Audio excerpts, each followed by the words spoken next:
Hi, Mike. Hey, Dan. How are you, buddy? Good. What's stirring your soul here? Did you hear our topic about Calvin Johnson?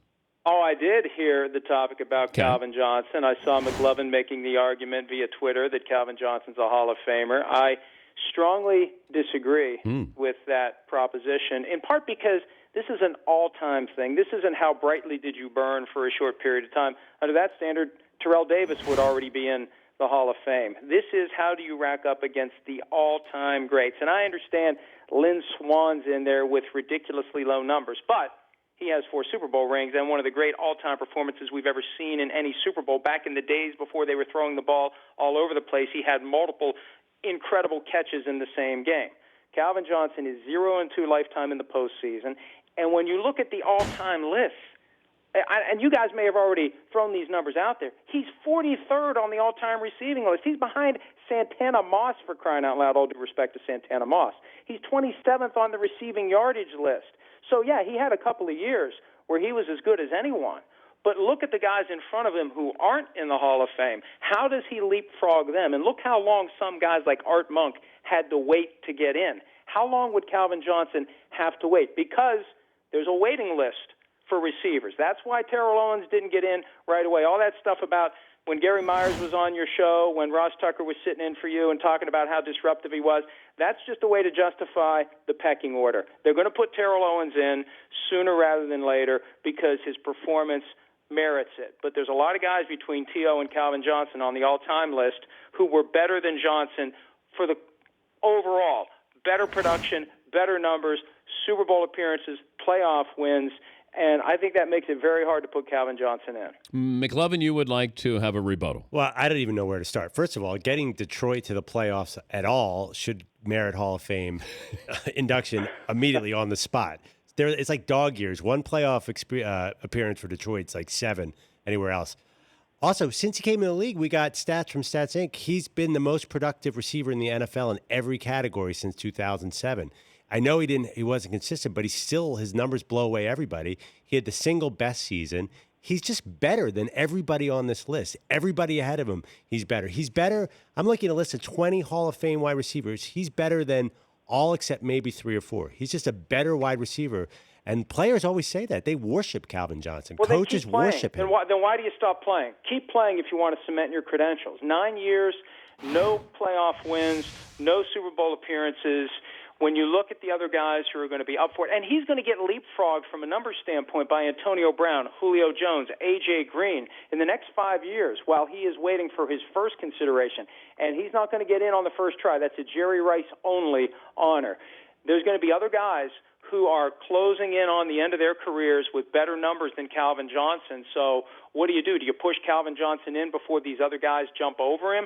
I just think that it's a tough argument to make without postseason success, with only 9 years, 43rd all-time on the receiving list. All the guys who are Hall of Famers below him were 70s, 60s, and 50s era receivers. None of the modern era guys are that low. Larry Fitzgerald, first ballot?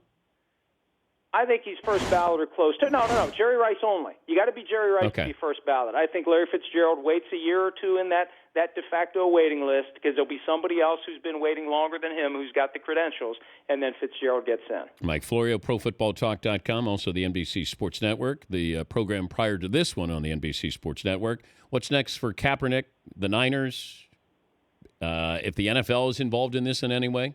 Yeah, look, I don't think the NFL does anything about it. I think we see how it plays out in San Francisco. I believe their end game is put him on the bench in the regular season, put him on ice. You're paying him whether he's on the team or not.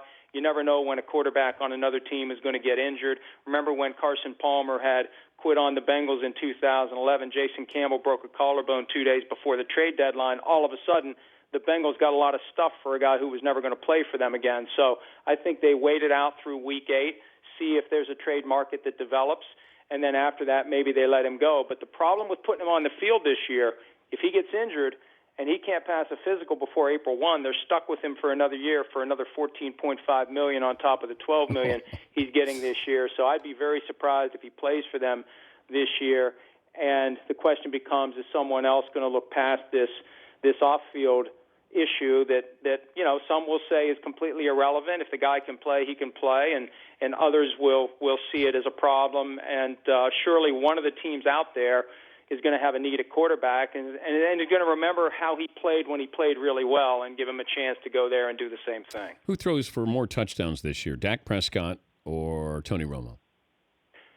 Oh, boy. Look, Dak Prescott. Here's why.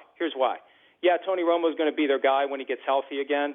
But how many times have we seen this movie where they get Tony Romo healthy again and he's ready to go, and Tony go out there and knock him dead, and then he gets hurt again right away? I mean, that's the thing. Even if he gets back to 100% or close to it, how long at age 36 with his injury history is he going to stay at 100%? And we talk about guys having bullseyes on them because, look, we don't talk about it anymore, but we know that defensive players target injured areas. He's got bullseyes all over his body. Yeah, you got the collarbone, you got the back, you got this, you got that, and he's 36 and he can't move like he used to.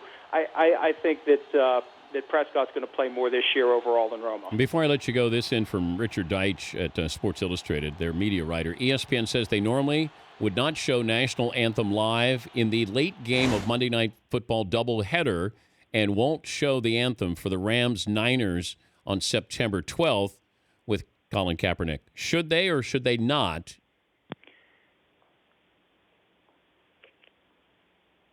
What do you think? You there? Yeah. Yeah, I think they should. It's a news event now. I think they should show it in whatever broadcast there is of Chargers 49ers Thursday night, although it's probably going to be local. But how do you say, well, we never do this, so we're not going to do it now? Well, this is an unprecedented issue. I think you have to show it. You have to show the reaction. You have to. How do you not do that? Or at least after the break, you show what happened during the national anthem. But one way or the other, you have to acknowledge it. You can't ignore it. It's too big of an issue to ignore. Yeah, it's part of the game. It's whatever happens prior to, during, or after. And even if you don't want to show it live, I think you have to acknowledge that this is Colin Kaepernick sitting down. Did any teammates acknowledge him? Did anybody else sit down as well? I know it's the start of the season, but I still think it's a big news event. Mike, always great to talk to you. Thanks for joining us, bud. All right, see you, buddy. That's Mike Florio, Pro Football Talk.